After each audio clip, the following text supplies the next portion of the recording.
Okay, good day mga ka-airsoft, good day mga ka-bigman, hello po sa inyo lahat mga ka-airsoft, okay? So, ngayon po mga ka-airsoft, papunta po tayo ng South Luzon, okay? Pag South Luzon, Cavite, Laguna, and Batangas yan, no? Nasasakupan ng Cavite, Laguna, and Batangas, dyan po tayo pupunta para sa ating ka-airsoft. Anong gagawin natin dyan sa South Luzon? Isa-serve natin yung order ng ating ka-airsoft, no? Isa-serve natin yung order niya together with dun sa request niya na turuan siya sa tamang paggamit ng unit. Okay? So, ngayon, ang COD day ngayon Sunday, no? Bakit kahit Sunday, lumalarga ka, Bigman? Kasi mga ka-airsoft, marami tayong mga ka-airsoft na nagwo-work sa mga office, di ba? So, ang bakanting araw lang po nila is Sunday. Kaya nandito tayo para i-grant po yung mga order nila, di ba? So, pupunta tayo sa ating ka-airsoft, bibisitahin natin sila, pipili sila ng unit. Okay, ano ba nasasakupan ng South? Pag sinabing South, mga ka-airsoft, Cavite, Laguna, and Batangas. Anywhere in Cavite, anywhere in Laguna, anywhere in Batangas, handa po kaming puntahan kayo para i-serve po yung order ninyo, no? So, ayun, sandali, nahanap yung page, ayun. Para po i-serve yung order ninyo, nasan man kayo, nasa dulo man kayo ng Cavite, nasa dulo man kayo ng Batangas, nasa dulo man kayo ng Laguna, handa po kami pumunta dyan para po ma-serve natin yung order ninyo. Okay? So, ngayon mga airsoft, ang order ng ating ka-airsoft is the SRC MK1 Elite. Okay, kung makikita nyo itong unit na to, full black, napakaganda. Okay, this is a premium unit, no? When I say premium unit, pwede siya sa different types of gas. Pwede siya sa 12 kg, pwede siya sa 14 kg, at pwede siya sa CO2. Maganda to kasi all black, no? Tapos makikita nyo skeletonized design yung grip niya, di ba? Naka-magwell na rin siya. Okay? Full steel CNC ang laman loob. Kasa natin, naka-fix outer barrel, naka-fine tuning, naka-trigger job, naka-hop-up rubber, naka-hammer protection pad. Okay? Loaded na loaded to. Actually, yung itsura niya, pag nakita nyo, simpleng-simple lang, no? Walang ganong abubot. Front optic, bomber sight, lahat, yun na. Okay, nasa kanya na lahat, no? Ito yung unit na simple, pero talagang dumidiin. Okay? Sa presyo niya na medyo mababa lang, kaya niyang pantayan, no, yung mga mas mga mahal sa kanya. Okay? This is a high-end category unit sa presyong mababa lang. Napakaganda ng unit, mga ka-airsoft, full black, 2011,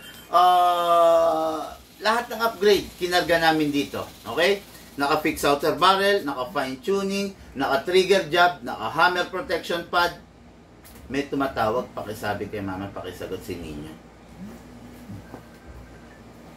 Okay? Ayan, makikita nyo, kaya napakasarap nitong unit na to. Okay, dako tayo muna dito. Sabi ko sa inyo, pwede siya sa 12 kg, pwede siya sa 14 kg, pwede siya sa CO2. Okay? Ang CO2 is ganito. Normally, ginagamit sa airgun. Itong hangin na to, pwede mong gamitin dito, pero hindi sa lahat. Hindi sa lahat ng airsoft pwede to. Okay? Ngayon, meron tayong 14 kg. Pwede mong gamitin dito yon, pero hindi sa lahat. Hindi sa lahat ng airsoft kakayanin ang CO2, kakayanin ang 14 kg. Bihirang-bihira yon. Okay? Pero ito, kayang-kaya nito kasi full steel CNC internals nito.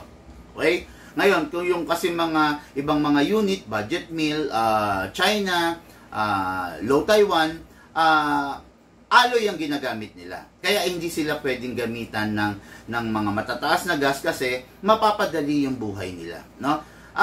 Sundin lang natin mga airsoft kung ano yung allowed, kung ano yung recommended na gas na gagamitin mo sa kanila. Kasi pag hindi mo sinunod yun, prone ka talaga sa pagkasira ng unit. Okay? So, ngayon, ito yung unit natin ka-airsoft. Ngayon, kuha tayo ng gas at saka ng silicone oil. Number 1, tawagin mo yung ating mapabalot mo to. Press the valve, then spray. Okay. Kailangan lalagyan ng silicone oil. Hindi pwedeng wala, masisira yung unit. Then, dito sa ilalim. Okay. Kunin natin yung unit, ikasa natin, ilock natin manually, sprayan natin dito sa slide stopper, i-sprayan din po natin sa nozzle. Okay. Ang ini-sprayan sa unit, dalawa. Slide stopper and nozzle. Dito sa magazine, dalawa rin. Output valve and inlet valve. Yan lang. Basta tatandaan nyo, dalawa. Okay? Huwag kakalimutan, bossing. Bossing Simon, no? Kasi, mapapahamak po kayo. At si Nino tumawag? Ha? Oo. Ano sabi? Yung ano raw, yung bayad na sa wire, hindi nakalimutan na ibigay kahapon. Ay, nung isang araw. Okay. Okay, so ito na. Lalagyan na natin ng gas. Sa paglalagay ng gas, napakaselan din ito. Kailangan tama yung paglalagay mo, proper yung pagtutusok mo. Kasi pag hindi proper, pag hindi tama, pwedeng masira yung unit, masira yung inlet valve mo. Okay? Sa paglalagay, upside down. Kailangan pataob, then isakto mo, i-press mo, then press down. 1, 2. Mga ka-airsoft, nilagyan lang natin yung unit 2 seconds. Big man, bakit 2 seconds lang? Kasi po yung unit po, naka-upgrade na po. Naka-fine tuning and naka-trigger job na. So, pag nilagyan natin ng mas madaming segundo, okay lang. Ay, tignan mo nga yung hindi titignan ko. Pag dinagdagan mo mas maraming segundo, okay lang. Kaya lang, mas magiging malakas ka sa gas. No? Pero, lagi kong sinasabi sa inyo, huwag natin lalagyan ng sobra-sobra kasi para hindi natin masasayang yung gas. Yung gas kasi, once na nalagay na natin sa magazine na natin, hindi na natin pwedeng ibalik dun sa canister. Masasayang, pag nasayang, hindi mo na mare-recycle. Diba? Kaya, 2 seconds lang, naka-upgrade naman to, matipid naman to sa gas. Ngayon, maglagay tayo ng bala. Sa paglalagay ng bala, hatakin natin ito pababa, then place your right thumb here. Dito po ilalagay yung bala, pump lang po. Mas maganda pag meron kang tinatawag na reloader. Kasi pag wala kang reloader, isa-isa mong isushoot yung bala. Pero pag meron ka, mas madali. Kalugin mo, pag nakita mo merong bungi yung bala, okay, hindi na natin gano'ng pupunuin. Ganito kaya. Hindi, ako, titignan ko. Pasok! Kasa. Ready to fire. Mga ka-airsoft, this is the modern MK1 Elite by the SRC 2011 series. Firing po tayo. Firing!